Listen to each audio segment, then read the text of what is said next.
Kui tavaliselt käime me metsas ikkagi pigem sügiseti ja seeni korjamas, siis praegu jaanuari keskpaigas oleme me tulnud metsa, et seeni istutama hakata.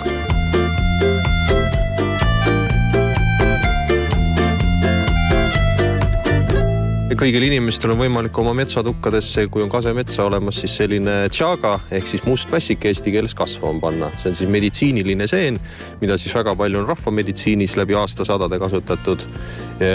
Venemaas Kanadani välja ja loomulikult ka Eestis. Aasias teda peetakse siis seente kuningaks, king of the mushrooms. Ja miks ta on kuningas, on see, et on teada olevat siis ainukene seen, mis sisaldab üle 200 bioaktiivse aine. Et farmaatsiatööstus ütleb tema kohta niimoodi, et ükskõik mida neil vaja on, tšaga seest nad seda saavad. Vanasti tehti sellest asjast kohvi. Kas ta siis toimib sellise ergutina ka? Ja näiteks mina olen kuulnud peale sõda 50-ndatel Soomes siis, kui kohvi saada ei olnud, siis soomlased hakkasid seda jahvatama ja kohvi tegema. Eesti kohta ma tean, et on rohkem ikkagi teed tehtud. Ta põhimõtteliselt siis käibki nii, et te riivite või jahvatate selle kuidagi, eks ole, ära ja siis teete sellest eksiili. Kui palju seda sinna sisse läheb või kui palju mitu pudelit? Ühe pudeli sisse läheb 150 grammi. See konkreetne isend, see on nüüd ära kuivatatud. No tal kaal on selline 4 kilo midagi, et siit ikka natukene need pudelid saab. Aga teda ikka läheb päris palju. Teda peab ikka töötlema, et kui ma siit küljest murran omale tükikese, siis see mind kuidagi tervemaks ei tee. Ei, see sind tervemaks ei tee, aga ka haigemaks ei tee. Pead poolt nagu väga ei tahaks hammustada, aga siit seest poolt on täitsa ilus. Ma võin korra proovida, kas ma saan siit kuskilt äkki siit kätte. See oligi. Kuidas maitse on? Ei ole väga hea. No ma arvan, et kui sa head maitset tahad, siis on mõistlikum seda sama eliksiiri juua. Siuke kuivanud kase maitse. Palun? No ega ta ilus välja ei näe, ta on siuke kohvi moodi tegelikult natuke, jah. Ta on selline tummine, jah. Aga nagu me kontoris ütleme, tšaga. Tšaga, no nii. Ta on kindlasti parem kui toormaterjal. Kindlasti. Kogu see protsess, mis on metsas käib, on võimalik see seen siis panna kasvama selliste tüüblitega. Need on siis mööblitüüblid, need on steriliseeritud autoklaavis ja siia peale on pandud elama Viljandimaalt saadetud tšaga.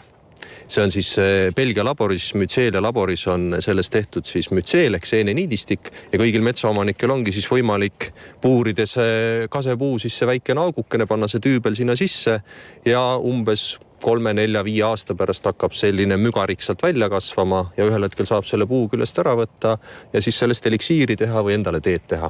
Siin on nüüd selline imeline pisikene gaasik, kust meie valime ühe puu välja, kuhu me hakkame neid tüübleid siis sisse puurima. No Hardi, kas on vahet, millise me võtame? Ütelge, milline see kõige ilusam ja parem on. Ja, no see ongi siin selline 10 sentimeetrit, et see on tõeline minimaalne mõõt, et ta võiks sellest isegi natukene jämedam olla. See on meil natuke parem. Et see selline 15, see on juba väga hea ja sellest saab eleripuu. Hurraa! Ma saan kohe isikliku puu, ikka väga kasulik. Aga teil on lausa siuke tööriista kohver kaasas, jah? Ega see midagi erilist ei ole. Trell ja haamer ja pookevaha. No ikka iga päev siukse asjaga metsas ei käi, ma kujutan ette. Jah, sellisega ei käi. Aga see istutamine hakkab siis niimoodi, et umbes natukene kõrgemalt kui põlv. No sõltub muidugi inimesest ka. Ja. Puurid siis 4,5 sentimeetri sügavuse augu. Nii. Siia läheb üks tüübel. Paned siia niimoodi. Siis sul on vaja haamrit ja koputad selle tüübli sisse. Ja nüüd tuleb 15 aastat oodata. Ei, vara veel. Ja siia peale läheb ka siis selline pookevaha, kõige tavalisem haavavaha või pookevaha, natukene tema kaitseks. Panna seda peale ja kõik. Nii, see on nüüd üks tüübel. Aga ühe puu siis ei mahub rohkem? Ja, et keskmiselt siis 4-7 tüüblit. Kaskede külge me nüüd neid tüübleid mutkoga puurisime. No kui suur tšaga või pässiku fänn te ise olete? On teil siin kõik asjad täis pandud neid? Eks ma olen elus neid musti pässikud siin metsas rabas jalutades kindlasti ka varem näinud, aga ma ei tulnud küll selle peale, et see selline tore väärtus on. Olete te ise seda eliksiiri või tõmmist või teed või kohvi või mida iganes sellest teha saab juba joonud, proovinud ka?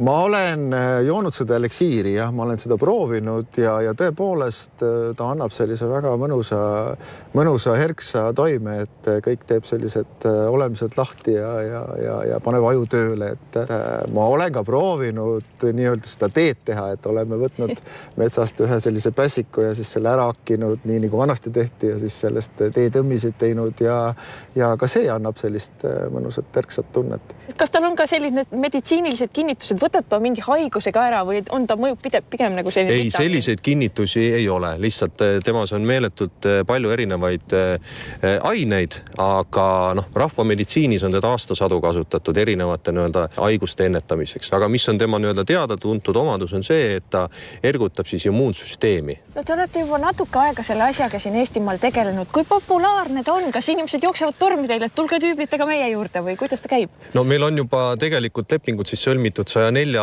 kasvatajaga tänase seisuga, kes on hakanud kasvatama. Võid siia juba panna? Torkame selle... Oota, vahet on ka mis pidi või ma... Ei ole sellel mingit vahet ja nüüd pead haamri võtma ja siis koputad sisse.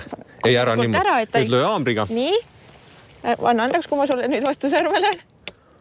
Ja täitsa sisse ära. Täitsa sisse puugu koorega tasa või isegi puidupinnaga tasa. Vast käib ka.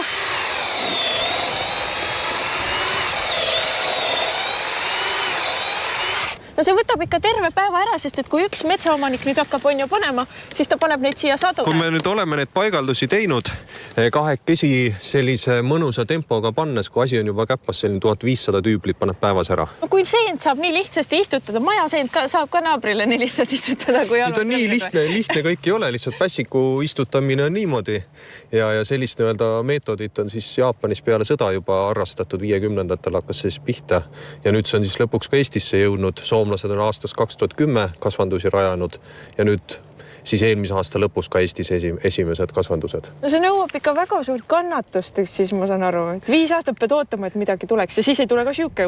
Ja tavainimesel on see kannatus, aga 5 aastat metsamajanduses on väga-väga kiire aeg.